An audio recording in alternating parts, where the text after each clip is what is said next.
Sweet. We are recording. Sabine, thank you so much for taking the time to have this conversation. Hello, David. I'm happy to be here. Nice. We had a conversation a couple of weeks ago in the car. That is kind of the inspiration for recording this, where we spoke about topics around power, success, and kind of the associations people have here in Europe. And then also your experience being abroad for quite a long time. And then also this topic around how can I show myself, promote what I'm doing in a way that feels authentic and not pushy. So that's just a little teaser of what we might be going into. But before we do that, I'd love to just give you an opportunity to briefly share uh, who you are, what you do, and what it is that you love the most about what you do. Hmm. Well, thank you for the invitation. I did love the conversation in the car too. It was late at night after a performance, after a lovely performance. So it was very, yeah, felt very organic to have this conversation with you. So I'm happy to continue it.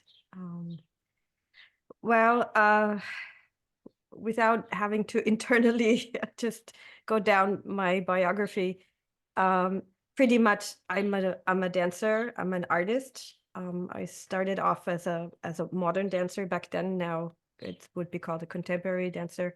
I'm a choreographer. I'm a dance teacher, but I'm also a body worker, somatic movement educator, and I run my own institute, which is called Holistic Dance Institute. And I look at my work as bringing together awareness, movement, dance, expression, feelings, emotion, and transformational process work Mhm. in a holistic way. So I put it in a frame for people who want to express themselves, who want to deepen their relationship with their bodies, who want to deepen relationships with nature, with the cosmos, but also with each other. So it's not therapy, but of course it has healing qualities to it, and that's why I named it holistic dance. Nice. That's the very short version of it. Cool. And what is it that you love the most about it? Oh yeah. Well, that's easy to answer. What I love the most is seeing people develop Mm, and get nourished and open up and connect, basically.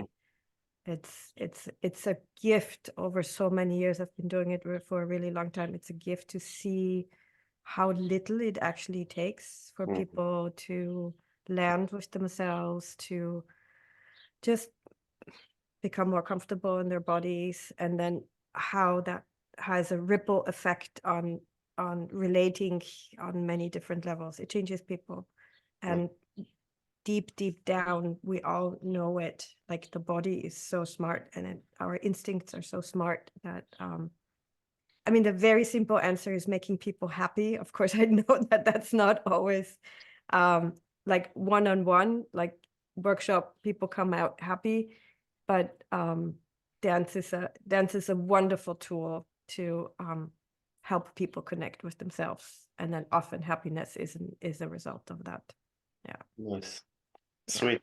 Yeah, thank you for that. I also want to just provide context for people how we know each other. Mm-hmm. So the first time I actually met you, I don't actually know if you are aware of that, but we met at one of the Austrian contact improvisation festivals, Mm-hmm. um, like 2017 or something like that. And it was like Mm-hmm. your last festival or something like that. Like I remember it was like at some point, like somehow like a passing on the torch sort of Yeah. moment. So that's where I first met you. And then my partner, Katarina Frida, has done your holistic dance teachers training. Um, yeah, and just to piggy off of what you shared about your work, I think what I hear a lot, because I know a lot of people who've done training with you or some kind of training with you, is this um, like developmental aspect of the work that you do, that Mhm. you're really passionate about helping people grow, and Mm. um, that also there are lots of people who come to you who are not dancers, Yeah. but who want to explore dance as a tool. I mean, as a thing for itself, but also as a way to connect more to themselves and others. And yeah, I think this is something that you embody, this ability to help people connect to themselves is such a lame way to put it. Maybe more Mhm. like um I would yeah. say I would say accompany. Hmm. Like my attitude would be accompanying people or providing frameworks, Hmm. because the connection, I can't do that for people. You know, Yeah. they're the self-healing part or the reconnecting part. That's what participants do on their Mhm. own, but I can provide a framework for it or a container for it. So I Yeah. see myself as a guide or as an yeah, a, a container provider. Yeah. What I wanted to point to is more your ability, like your understanding for um trauma and like the Mm, different places that the kind of work that you do will bring up in people, mhm, and like a care and a safe space where people mm, can experience very young places coming up mm, in them. And mm, mm. one aspect of what you do is authentic movement, which I think is a really cool tool to explore that, and to experience being seen and witnessed with certain experiences that you might even not be able to verbalize. Yeah. So yeah, I think that's like one of the things that I can say I appreciate about you more from afar, because I've never done anything Mhm, depth with you. But yeah, like that's a quality that for me comes across a lot when I talk to mm, people about what you do. And I also really want to acknowledge you've like what you've built both for yourself as a business, but also in like the in Austria, kind of like you have quite a name, mm, and like you've established yourself very clearly as an authority in your field.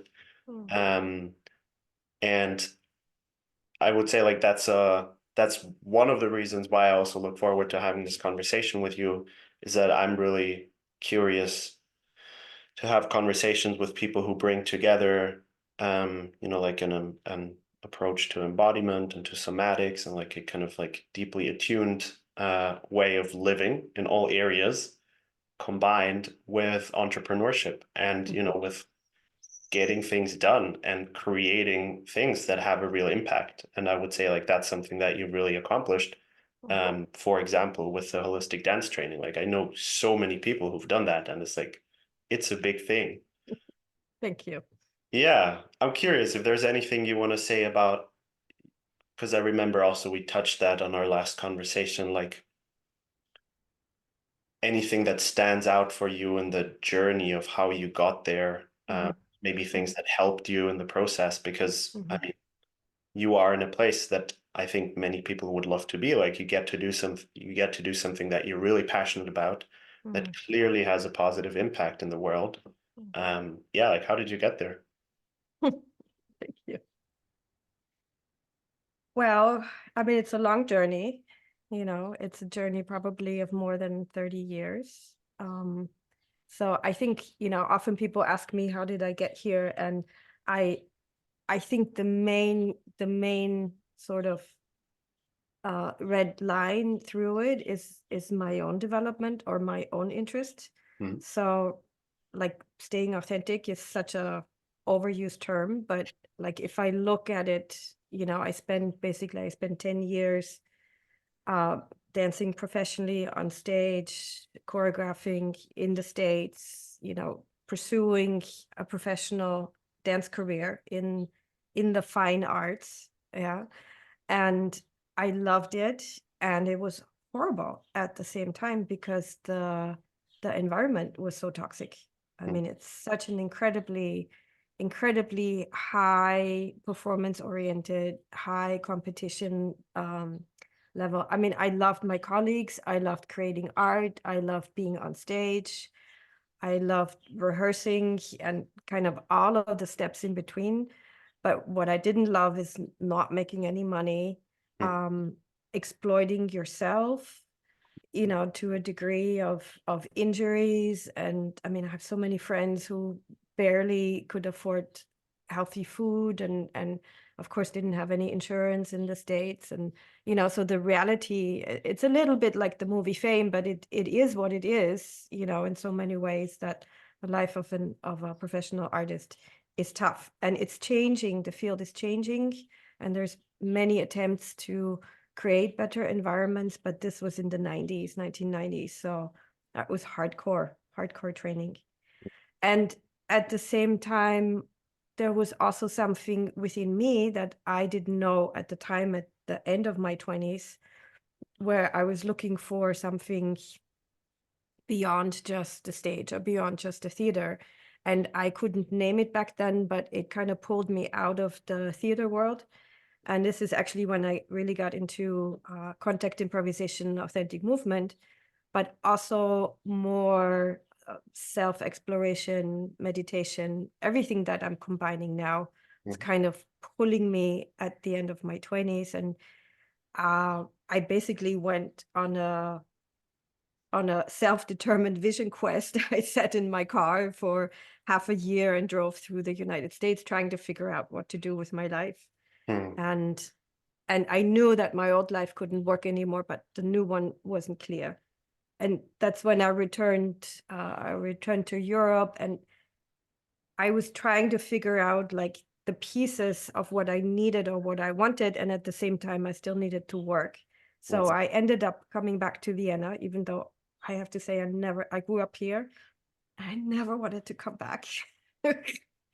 And then so I did a detour through Berlin, and altogether I was gone for 10 years. And then I came back and I ended up getting a job at a rehabilitation center in Klosterneuburg for people after severe accidents. And it's a really big rehab center where people come with very different basically diagnoses or life situations. So we had psychiatric cases, we had spinal cord injuries, we had amputations, but there's also something called polytrauma, which is people basically crashing in the car, and many parts are broken, brain injury, but also neurological diseases. And I got a job there basically as a dance therapist, with the tools that I had as an artist. So I started working there, and I was on the one hand completely overwhelmed, and on the other hand, I felt like I can offer something. I can offer these basic tools that we as dancers use, which is working with the floor, working with the breath, working with body awareness, working with very simple tools to connect with each other. And so, I stepped completely out of the art world, and I stopped dancing. Also, I stopped performing, and I basically immersed myself in this therapeutic world. That's also the time when I had my children, I also have to say, and when I did my bodywork training. But what it gave me this time, I worked there for 14 years, so a really long time. And what it gave me was this possibility to work hands-on through experience with people who, most of them had no dance experience at all. And just finding ways to reconnect after such a strong impact, such a strong trauma. So, and then at one point in the middle of this, I recognized, there's the art world and then there's the therapy world. And I kind of want to create something on my own, which is somewhere in the middle, using the different tools, but working. I also made a decision to work with not so heavily traumatized people and not in a medical institution, but to work more in a resource-oriented space and what I would call normal neurotic people, like all of us. That's my definition. Like, health, resources doesn't mean that we don't have trauma, but there's big trauma, and then there's resources and there's health and vitality and resilience, and to kind of work within that field. And that was a decision that I made at one point. Mhm. Can I Also, can I just jump in for a moment? yeah, So go ahead. two things that I want to name. One is just because I want to pull out kind of threads that I think, or just amplify them, that will be interesting for people listening, especially. So one thing that I'm hearing there is something around knowing your audience, Mhm, like knowing who you want to serve, and mhm. um, that's a very empowering thing to know. Oh, I'm good at helping these people, or I'm clear that I feel most called to help these kinds of people and not these people. Like Mhm. I have one masterclass where it's called Calling in the Right Clients, that focuses on this, where it's about um the instead of like trying to call in everyone, Yeah, speak to everyone, yeah, to speak to a specific audience clearly and acknowledge also what do they need to bring to the table so that what you're offering will actually work for them. yeah. Which I think that's a really important point. I think it's really helpful to work with a lot of different groups, Mhm. different populations, like trying to make a living as a dancer. I worked with elderly people, I worked with children, I worked with beginners, I worked with professional dancers, I worked and then in the rehab center and all of that. And then, at one point to say, I love children, but I have 2 children at home. I don't want to teach children. Like, Yeah, I love them. I like hanging out with them and having fun and being a parent, but yeah. that's not my calling. Yeah. Mm, And then also to say, I really learned so much with people with severe trauma, an incredible amount. Yeah. But to also sustain myself and to also say which environment do I want to put in, it was very clear that I did not want to work in a Western school medicine institution, yeah. just because I'm a much more free spirit and I need more room. Yeah, Mm, I need more room to be creative and to dive deeper also than what was possible. Yeah. nice. Yeah, the second thing I was going to say is that what I'm hearing is that you became clear that you want to help people thrive rather than, primarily heal, in the sense that if you work with someone severely traumatized, you're not asking yourself in the first place, like, how can this person have the most epic life ever? You're like, how can I get this person to a place where, certain basic things that for other people might be easy is Yeah. possible for this person? Yeah. And Yeah, yeah. it's the juicy part, and also acknowledging myself that I needed to be in the juice, Mhm. that I love my dance community. There's many shadow aspects to the contact community, to the dance community as a lot, but we are awesome people. I mean, so much fun, Mm, so much connection, so mm, much aliveness. It's hard to find that anywhere else. And mhm. I was craving that. I was craving my tribe. Yeah. And so I mean, if we go back to, there's a crucial element in all of this, and this again is my personal story, which is that I I have 2 children, and I became a single mom very early on. So my daughter was 4 and my son was a year and a half. So, and I was working at the rehab center, and I noticed that if I only do that, and if I'm only a single mom, I'm gonna get depressed. So I needed to do something for me to sustain myself within the field and sustain my joy within my work. It didn't Yeah, I needed to have myself. I needed to have more fun and to kind of acknowledge that and not put down the work that I was doing in the rehab Yeah. center, because I continued to do that for another 10 years, basically, once I realized that, yeah, to value what I was training, basically training myself to do, and still know, okay, actually what I'm trying, or what I'm aiming to do is combine these elements and work within the field of people who have resources or who have accessibility to movement, Mhm. which doesn't exclude anybody. It doesn't exclude people. Like I still have people who come to my workshops who are in wheelchairs or who've had major accidents, and it gives me the background knowledge to guide people through it. But I'm also not limited to working within that, and it kind of gave me the possibility to open it up and define it at the same time, like you said, like to not be everything, but and also say, who is it that I want to work with? Yeah. And the interesting thing there, in my experience, is when you're clear who you're calling in, people feel clearly spoken to, but even people who deeply resonate with you, who are not part of that target audience, somehow there's something in there that they still appreciate about the clarity. Because, for example, like I was a men's coach for a long time, Yeah. and I actually had a large following of women. Um, Yeah. I feel like women are the biggest supporters of men's work because they know the importance of it. And I've Well, had, we're the benefactors of it. yes, and the catalyst option as well. Yes. um, yeah, so I had women regularly reach out to me, Mm, mm, who's like, hey, I really resonate with what you do. Do you mm, also work with women? So, mhm. and I've had that repeatedly that, I speak to a certain person and then someone else resonates and they still reach out. So it's this paradox that when you try to speak to everyone, no one really responds or no one feels really spoken to. And when you Yeah.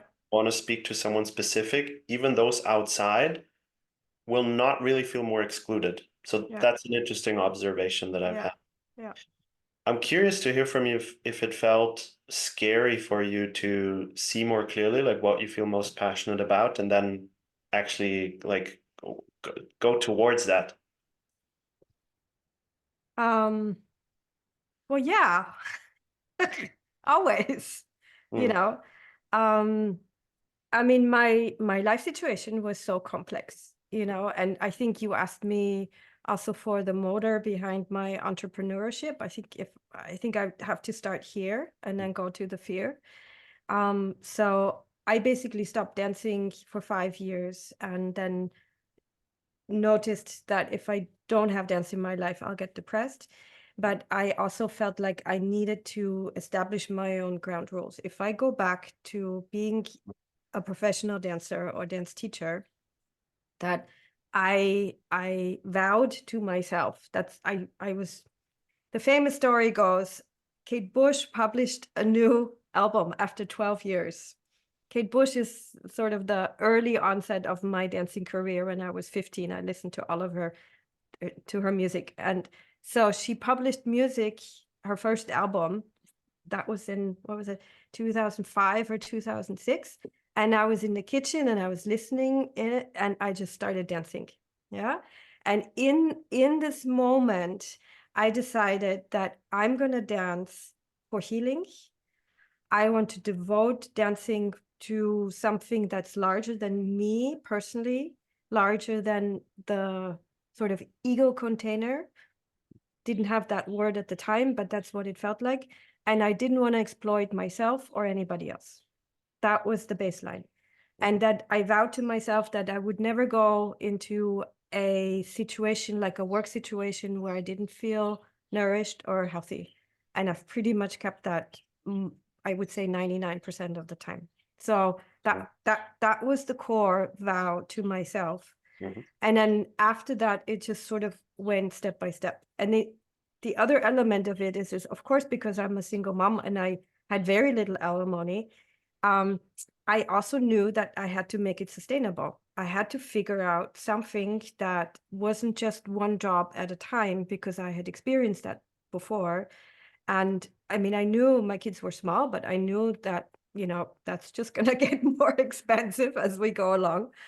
And so I really tried to think long term, which is not my usual sort of state of mind.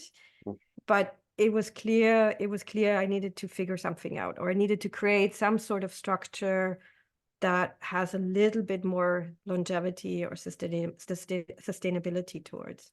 mhm, And then the teachers training basically flowed out of that. mm. The teachers training, uh, was a happy accident, actually, because I was teaching in Zagreb and people were asking me, where can you learn? And then I didn't have an answer. I said, maybe in California. And then I rode on the train back to Vienna, and then I wrote a concept in 2 hours about the teacher's training. And it's pretty much the same teacher's training. It's still the same concept that I wrote 15 years ago. Yeah. But I think the intention of really building something that ended up being the teacher's training, that was before, and really setting up something for anybody who wants to learn through the body, so that it wasn't limited to people just from the professional dance side, Mhm. to work with, and also to offer it in a way. Like, I think one of the core things that I felt at the rehab center is that so many people need movement Mm. and breath and touch, and it's so basic that wanting to basically provide that on some level for people to have access to teaching on whatever level they're at, whatever experience level they're at. And this is what I say in the teacher's training also. You don't have to know the alphabet from A to Z. It's enough if you know the alphabet from A to K, and then you teach from A to K, Mhm. and then you aim for inclusion of the other elements. But you can work with very simple movements Yes. if you do it consciously, and people will love it. So people need it. Yeah, Yeah, and if you're transparent with, I think that's a really important piece. Like exactly.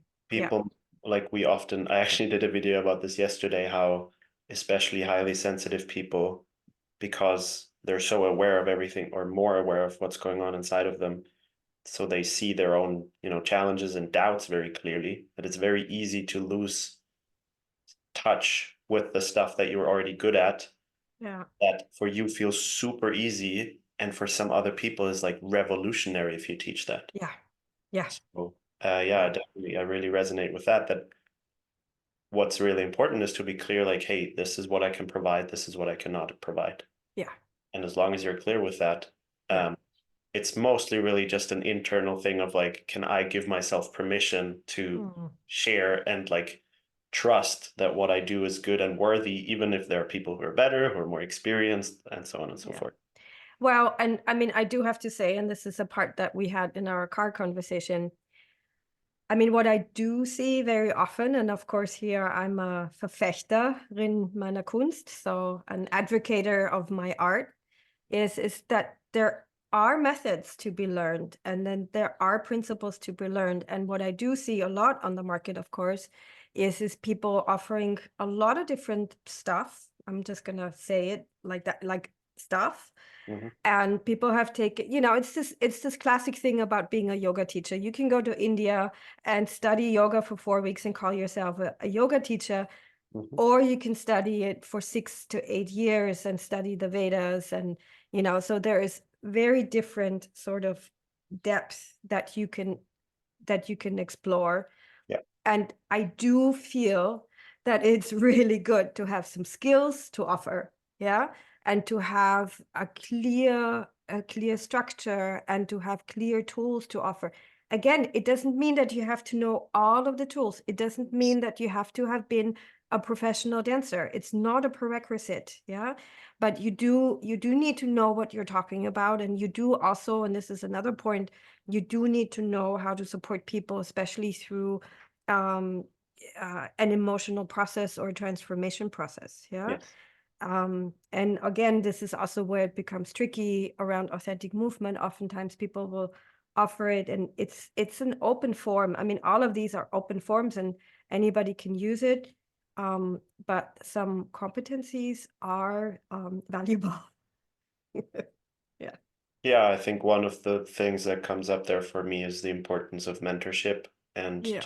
um, surrounding yourself with people who have a lot of experience, who you can look up to, and who can also give you feedback in terms of like, hey, Mentorship, supervision, yes, practice, being in the practice yourself. You yes, cannot teach embodiment without being embodied yourself. You can, yeah, every one of us, myself included, we need to roll on the floor. We need to get out there. We need to get the body work. Yeah, it's not possible. You're never done with that. You can't say, so now I know the method. Yeah. Yeah. And again, it's also not something that you can teach from your head. There needs to be an understanding of this body-mind process, or what a transformation process means. So you need to have gone through a certain degree of it, not everything again, Yeah. but to a certain degree of it yourself. So. Yeah, I think that's one of the, I guess, challenges that in these like process oriented ways of working, you're never done. So it can be easy to doubt yourself because you're not done, but it's like you're never done. Thank God. Thank God we're not done. Yeah, I mean, Wouldn't that be boring if we were done? It would be so boring. Sometimes there's teachers, like I see that sometimes in the dance community, they've been teaching the same stuff and they were really good and they're still really good. And it's amazing that they're still teaching at 70, but it's so boring. It's like, where are you in there? Are you still, yes. like, where's your fire? You can Yeah. see where it came from. But I mean, that's what I try to pass on to my participants, is also teach what you're interested in. Nice. Yes, teach through the lens of research, learn with your students, have a good basis and have a good sort of clarity of what it is. But so much of the learning happens in the process with your participants. And if you're open for this flow, then that's where I'm looking for a word, but that's where this interconnection happens. It's not quite the right word, but it's also a maybe I'll find it. I think you know what I mean. It's like an interconnection, but it's also like an interweaving of information. So again, I don't have to know all of everything. Yes. And oftentimes I'll figure something out as I'm teaching because I see it while it's happening. Yes. And this is also the biggest gift around improvisation is, you give some inputs, and then hopefully your participants will go and flow with it. And then you're like, oh my God, I would have never thought of that. I would have never thought that they would go there, but now they're there. And now I can give them the next input. Yeah. And going back to what I love the most, that's what I love the most. That's really a collaborative process of giving something in, they're doing something, and then you go the next step. Oh. This is so cool because I feel like my work is actually very similar in that Oh, nice. I'm really not a fan of like, here's template X for how to post on social media and you just like fill in the blanks. Like, I know that sometimes that's easier for people, but it's just not how I operate. I also don't think it's helping people because they don't learn, they just copy. So I also experience like when I work with people, it's like, look, here are the principles and how I operate, and here are the guidelines, and here are certain structures, and I'm here to help you apply to your situation. Yeah. And I think one of the challenges in there is we don't know how it will look like. Like we start and we have to see what emerges. And and it's not for everybody. I think it's also important to know that, I mean, that's a highly sophisticated way of working, and it requires a self-sustaining individual, or somebody who can think on their own, or who can be creative on their own, or who wants to be independent also. I'm not saying that there's one thing is better than the other, but I know that this is how I am, this is how I learn, and this is how I like to interact.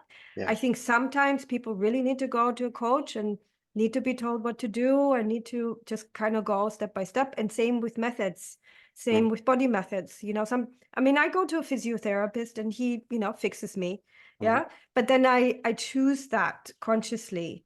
That's not my main mode of operation, but I can have a choice around. Also, my car, if I go get my car fixed, I don't want to process oriented like the mechanic being like, look, here's how the car works. here are Yeah. three possible ways that you could fix it. Yes. Do you think maybe we should look at the brakes today, or would you feel better about it tomorrow? What You excites know? you the most? Yeah, nice. Yeah. Yeah, I like that you named that, and I think it's really important there to know yourself as a facilitator and like, hey, this is how I operate because it excites me the most. And then Yeah. to also be really clear when you work with people Yeah. to see that and to say like, Yeah. this is not for everyone. For the right person, you will learn so much more than you think, like Yeah. than with what you're going in. Yeah. But you have to be in this like open receptive state that can be really demanding because it Yes. requires you to like regularly be in a space of not knowing, and I think that's something that's just really challenging for all of us. Yeah. If you have like a clear, which I would say I have, like a spiritual orientation of, well, that is life, like we're constantly in the unknown. Yeah. I have like a frame where Yeah. this makes sense, or it's like it feels life-serving that I consistently confront myself this way. But Yeah. if you don't have that or you don't want that, then it's probably better to get support that is more like this, like, hey, Yeah. just Yeah. do this, just do this movement. That's it. and and at the same time, like, it's very popular in dance to just kind of go with the flow, a constant source of movement and a constant sort of, let me see what this. Yeah. Yeah. And then to have the ability to have, I think it's the bringing together of both that works really Mhm. well. And if you ask me from my experience, that's what's worked over the years. Yeah. I'm thankful my Saturn is in my Taurus. I fucking hate it, but there is something extremely structured about myself and about my life. But it's allowed me to grow step by step. And it's allowed me to sit down every week and to do my bookkeeping and Yes. to answer my emails and to look at my structures ahead of time. And so I think that, not one or the other is really well serving, but both, Yes. like having clear structures and an access towards creativity and Mhm. flow and being in the unknown. Yeah. Again, some of us are more leaning on that side and some of us are more leaning on that side. So yeah. Yeah, I really resonate with that, and I imagine that both of us are um people who care about bringing these things together and kind of offer a bridge, because I know that on my business journey, this is something that I struggled with for a long time, is to, Mhm. like, on one side, see people who seem to like, I don't know, like just be manifesting their dream life or whatever. Yeah. And then people who are like hustling and, being like, wow, you just have to put in the 12 to 16-hour days and eventually you'll get there. And Mm. just being like, whoa, neither of those feel like something that I want to as even aspire towards. And it took me quite a while to find those structures and strategies that give me enough orientation and enough freedom that I can actually make them my own. I'm not just following like a template, Yeah. regardless of how it makes me feel. I have like a guideline or like certain principles, like ways of thinking that help me make good decisions, but not in a way where I completely disregard my own experience and like my unique context. Yeah. And I mean, in so many ways, you're talking about the definition of success Mm. for me, like, or the definition of a goal. And Hmm. I think it's important to name goals. And so here we had this conversation too, but like, I spent my young adult life in the US. Between 18 and 28 I was in the US, but I grew up here in Vienna. So in the US, success is not a bad word. Yeah. And I often feel still in Austria, or ambition. Yeah, success and ambition both.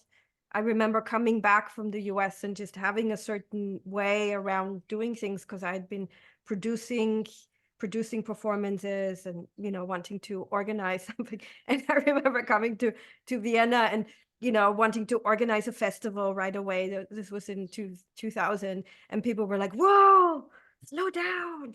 Mm, Like, so like, you know, like it was just way too fast and way too direct for them. mm, And maybe that was also the time, but there is something here in sort of the social democratic history that it is also sometimes judgmental around clarity. I wouldn't even call it success, but just clarity of what you want, or mm, clarity of achieving your goals, or structure, or I mean it's changed a lot over the years. Of course, we've kind of jumped on this on the self-developmental train here too, and entrepreneurship train. Um, but still, and of course this is also connected to being a woman, that, you know, having lived in the US, like it was just people, you know, women in the US, they don't just have jobs, they have careers. And mm, in relationships, it's also it's understood that women, yeah, for me there's a difference between if I just go to work and come home, or if I'm actually aspiring mhm, towards a goal. Yeah. And it's not about having to be a big star, but self-developing or self-empowering your potential, basically. And so I kind of feel like I had the freedom of, as a young adult, in my 20s, to just kind of soak that up, and also see that competition can be really nourishing if it's done in a healthy way. Like if I have a colleague who is an amazing dancer, an amazing choreographer, and he is teaching me how to be just as amazing as he is, that's healthy competition. mm, Yeah. And we can thrive together. And I feel like that's still something as women we can work on, and it's still something that we sort of in the Germanic uh, soup can also sort of learn how to support each other and how to fully support our potential. mm. Yeah, what comes up Yeah. when you say that for me is um, there's very quickly, when someone is ambitious, there's very quickly a suspicion of like, oh, you want to exploit people, you want to have success at the expense of others. Like it's very quickly this Yeah. power over, Yeah. other than this like, well, you stepping into your power ultimately is an invitation for everyone else to do the same. Yeah. Like power is not necessarily something that is like uh limited. Like we can all be fully in our power. There's no like Yeah. And I mean, I have to say this, it's something that I'm learning still, you know, in my 50s, that of course I there like I'm a fiery person, and as a fiery person, you know, sort of going for it and charging for it, that's sort of my natural path. Yeah. I like to manifest things, I like to get people to come along, I like to create structures, all of that. And of course there's a side to that that also needs rest and mm, needs flow, mm, sort of the more watery side to that. And as a person, me, Sabine, I've had to learn that way more, and it's getting much easier as I get mm, older. But you know, to again not exploit yourself or to push beyond your boundaries. Um, and honestly, I feel like sometimes there's a I'm just gonna say that. I don't mean to be judgmental, but I feel like sometimes in the coaching community, there's such a mental drive to push people for, you have to do these step, like you said, the template, you have to do this step and this step and this step to fully manifest your business. And I sometimes feel like, well, where that person or where their life circumstances are at, or where their body is at, the energetics behind it yeah, is sometimes not considered. And then you kind of jump ahead, but that's also when either your business crashes or you crash or something happens in the, you know, like the system crashes for some reason, and then you kind of have to start over, or you kind of end up frustrated after 3 to 5 years. yeah. So again, coming back to the sustainability, like really building something, I think is where the body comes back in again, is always listening. So is this the right tempo for me? Mhm, Is this the right tempo for my life with my children or my partner? Yeah. And so maybe just to finish that off, is this it I find it very interesting because like if you look at my social media, I mean, I'm on social media, but like, I wouldn't consider myself this huge success on social media. Like in terms of coaching success, that's nowhere. I mean, there's like entirely different worlds out there, also income wise. And, like we're talking about the whole stratosphere. Yeah. But I do recognize that within the dance world and within, the field here, I've been successful because I've been simply able to sustain myself in Mm, what I do and providing for me and my family. And yeah, that's my definition of success right there. That's what I wanted to do. nice. And wanting to do it from my heart and feel healthy myself. And that's still always, a balancing act.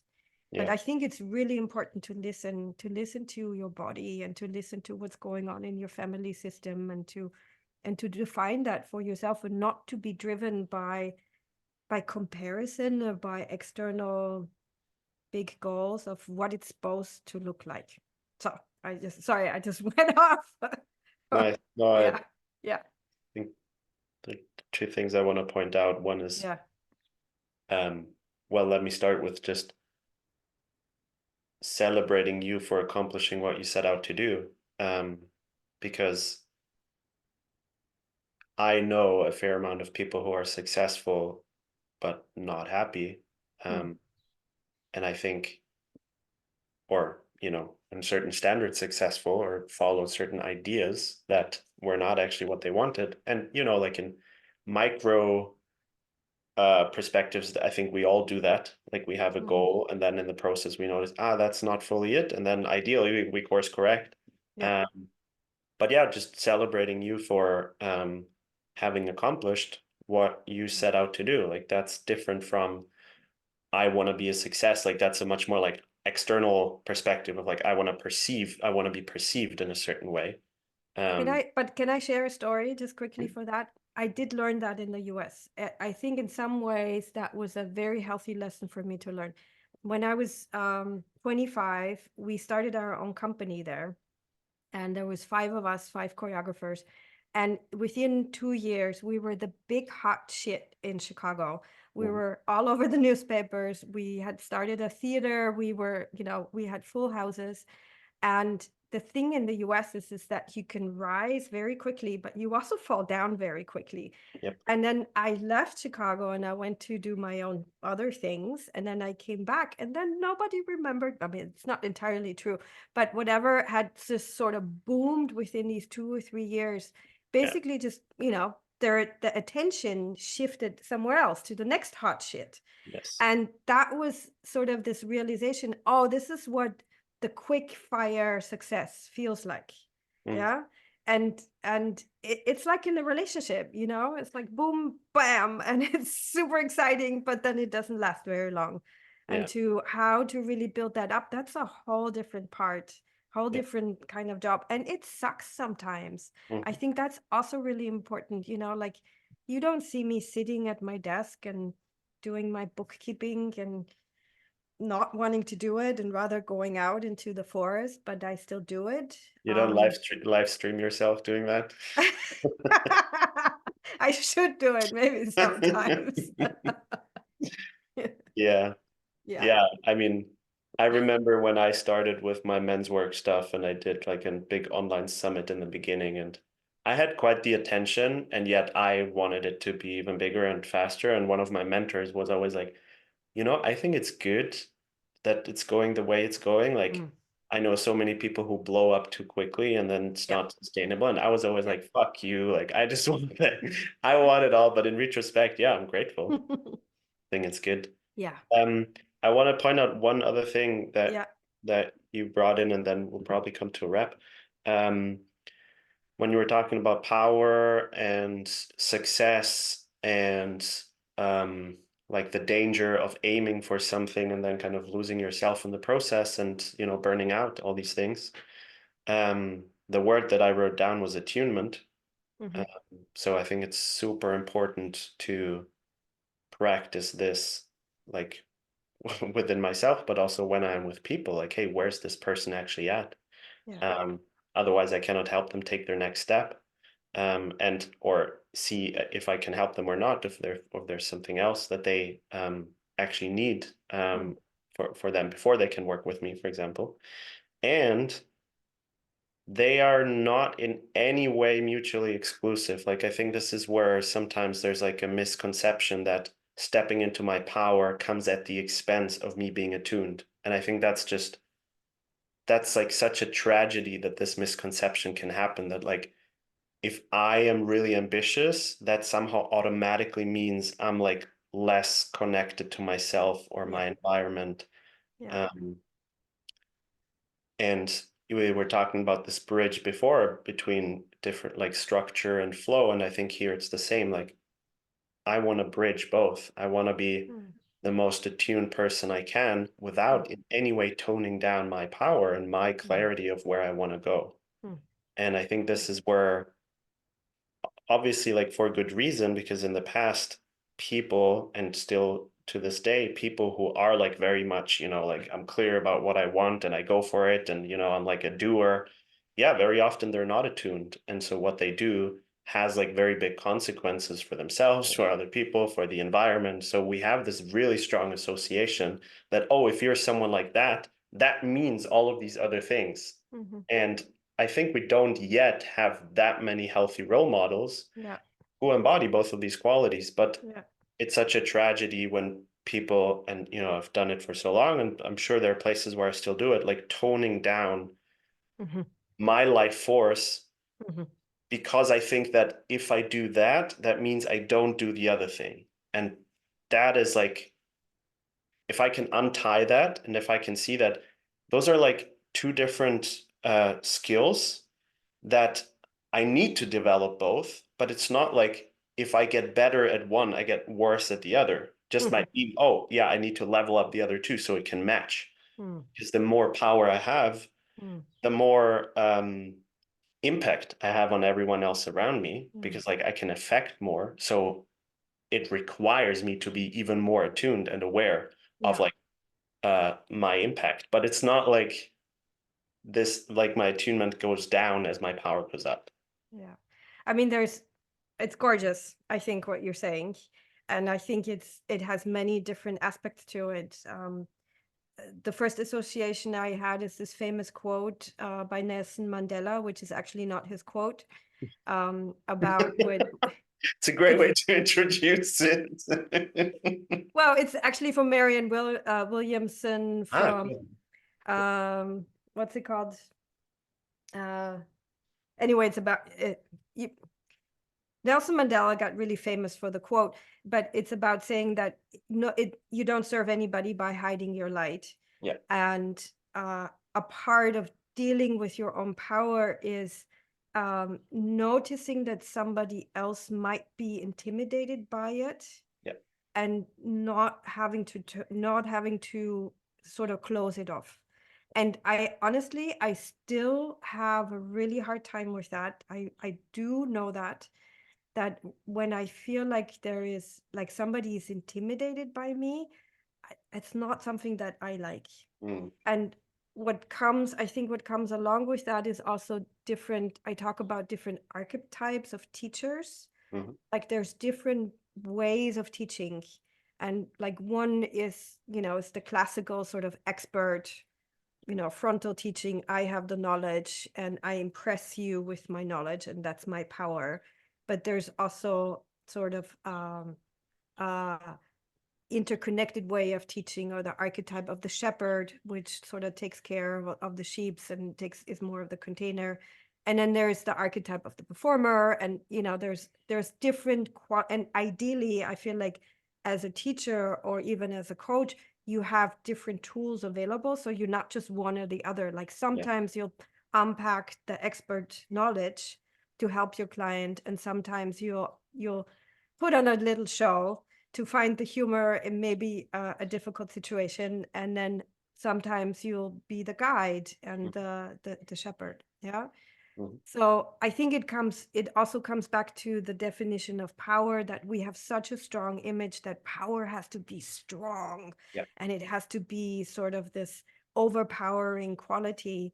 And really, when you look at it, I mean, the most powerful people in this world, like if you look at Jane Goodall, there is, or like really empowered people, Nelson Mandela, there is there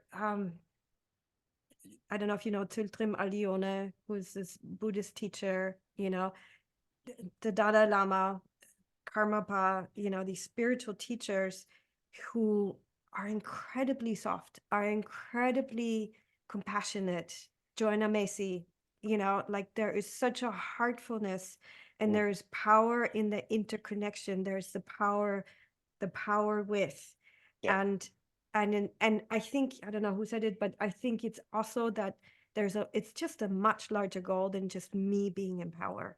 Yeah. It's us creating a field together that empowers us to do good, to create a change, which is basically all we want. Yeah, we want to create change in ourselves. We want to create change with each other. We want to create change in the world. So we're going to have to do this together. And it also means stepping up and saying, this is what I can do, and this is what I can't do. Yes. But this I can do really well. Do you want to come and join me? Yeah. Yeah. And and and then finding some grounding in that, and not just saying, no, maybe I didn't say that. Maybe I didn't mean that. Yeah. Yeah. So no, I'm going to do that, and I'm going to get support to do this. Yes. And I'm going to do my best at it. Yes. So Beautiful. yeah. Yeah, I think this is a good closing topic. I'll just add that one of the reasons why I feel drawn to power is that whenever I experience power within myself, like just being aware of how much I can accomplish, how much I can impact the people around me, just like being connected to my potential, I immediately feel the responsibility that's connected to that. Of course. Like this kind of like, Yeah. whoa, like this is a lot. Let Yeah. me make sure that I'm using this for the greater good. And Yeah. this, I just love the sense of like, whoa, I have a big responsibility to take good care of that power. And because I feel very dedicated to spiritual path, it's such a great catalyst to be like, okay, let me get the right support structures. Let me make sure I have people around me who are honest with me when I'm out of integrity, when they feel like, I'm expressing power in a way that doesn't feel good.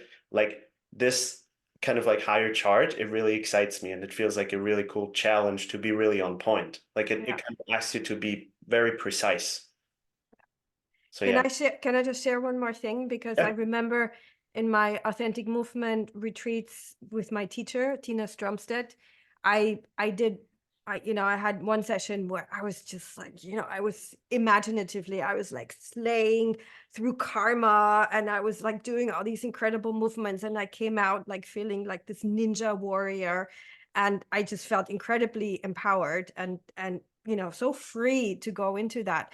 And I got really insecure afterwards. Like my sense of self was like, who is this? And like I almost was like shaking. And then I talked to her afterwards, and she's like, when we move into it's almost like you can talk about the stepping into a new ring of power, or you grow. Let's say you grow, basically, and you grow, and there's two variations how we can respond to that. And one is to think we are that power, to sort of have like a heightened sense of confidence and say, oh, that was me, that was so cool. I'm the coolest shit. I'm gonna offer that, and everybody's gonna just pay me, and sort of the ego. Yeah. And then the other version of it is also that I might say, oh no, oh my God, that was so, oh my God, I don't know what happened, I'm just gonna close that off again. Yeah. And I see that happening very often. I see the one part, but I also see that, and I do have to say, I see that very often also in women, still this conditioning of, I don't know if I'm allowed to fully step into my power. So there are some moments when they, rock on, and, are clear and are strong and soft, and just, let the channel come through. But then later say, no, maybe not, Yeah. And so neither one of these is sort of really beneficial. And I feel like what we really need to do is to grow into that where it's a natural state. Hmm. It's not, it's not, and yeah, of course we go through these phases of here's an experience and here's an experience and here's an experience, but then at one point these start weaving together. And again, what do you weave it with? It's the body. Hmm. The body holds it together. Yeah. Yeah, because it grounds it. You still have to get up. You still have to eat your breakfast. You still have to take a shit. You still have to brush your teeth. Yeah. You still have to maintain this existence right here and become available for whatever is going through you. And if we agree to it, and that I think comes back to what you said about it being a spiritual path, if we agree to it, then it becomes a Hmm. service to something larger. Yeah. Yeah. Yeah. Nice. We did a big arc. That's that was I'll just say one more thing to what you were yeah, just saying, like an image that really helped me in this, like, oh, I have this experience of feeling more power than I maybe did before. yeah, The image that I get is like, oh, I have a moment where there's a lot of energy flowing through me. Like I become, like you said, a channel. And when I am a powerful channel for energy, this energy will touch places inside of me where yeah. the energy cannot yet flow. So there is something like natural to me, and like after those big moments, Hmm. I will become more aware of the places inside of me where I don't feel big at all. Yeah, To just understand, like, yeah, that's how it goes. That's supernatural. That's yeah, fine. yeah, yeah. And but also not to get stuck there. I think Yeah. that's the thing. Yeah. Neither to get stuck in this part nor in that part. Yeah, it's not me, but it's also not me. Yes. Yeah. So yeah. I see we're having a hard time finding the end, so let's No, it's good. It's good. I think we're in the big arc. I think it's very good. Well, thank you so much for your Mm, time and your wisdom and your mm, perspectives, Sabine. mm. Um, would you share how people can best get in touch with you, learn more about the Sure. work that you offer? Sure. I have a website, www.holistic-dance.at. You can Google me or Google my name. I have lots of workshops, intensives, like 5 or 6 day intensives, and of course some my teachers training. I think it's best to just look it up. I'm traveling a lot in Germany at the moment. I'm also going to Canada in the summer. I'm teaching in Berlin the next teachers training. So yeah, just write me. Also, I do a podcast. So if you want to find me on YouTube or on Mhm. Spotify, you can also listen, having conversations with my colleagues. Nice. Yeah. Yeah, So we can definitely add some of those links also somewhere around this yeah, yeah, for video. sure. Well, thank you so much for your time, Sabine. I had an awesome time. Thank you, David. Thank you Nice. for this great conversation. Same here. Okay. Bye bye. Bye.